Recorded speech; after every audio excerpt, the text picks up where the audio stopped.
High, good morning everyone. আজকে হচ্ছে মায়ের পেজ থেকে আমি এসছি, কারণ মা একটু বাইরে গেছে, বাজার করছে। আগামীকাল যেহেতু সরস্বতী পুজো, তো সব বাজার হাট করতে গেছে। তার রান্নার দায়িত্বটা আজকে আমার ভাগেই পড়েছে। দেখো, বেগুন কেটে রেখে গেছে, তা এখানে তেলটা গরম হচ্ছে, আমি বেগুনগুলো দিয়ে দেব। আর এখানে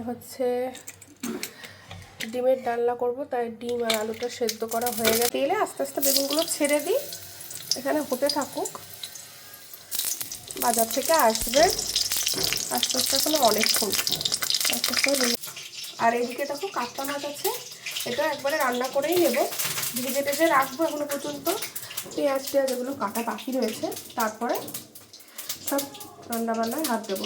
এই যে এখানে মাছ একটু অল্প নুন মাখিয়ে নিয়েছি, মাছগুলো আস্তে আস্তে ভেজে নেব। ভাজাটা কিন্তু একদম কমপ্লিট, তো ওই তেলেই একটু সামান্য তেল দিলাম।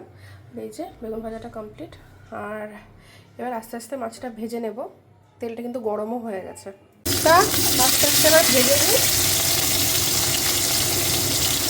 এই যে আমার মাছ ভাজা এদিকে কমপ্লিট। এই যে মা বাজার থেকে চলে এসছে, এখানে দেখো, এই পেঁয়াজ কেটে দিল, যে টমেটো কুচি করে দিল। এখন আমি এই মাছটা করব, একবারে করে নিই, তারপরে ডিমটা আবার করা বাকি আছে।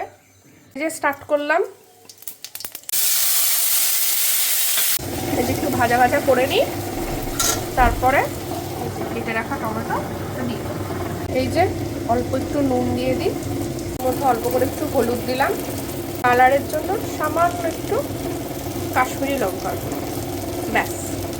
ভালো করে একটু মিক্স করে নিই, এরপরে একটু জল দিয়ে দেবো।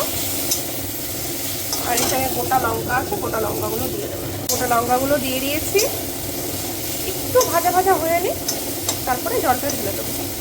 এই যে কাঁচা লঙ্কাটা দিয়ে কিন্তু আমি একটু ভাজা ভাজা করে নিয়েছি, অল্প করে একটু আদা জিরের পেস্ট দিলাম। আমি কিন্তু জলটা ঢেলে দিয়েছি, এখন কিন্তু ঝোলটা ফুটছে।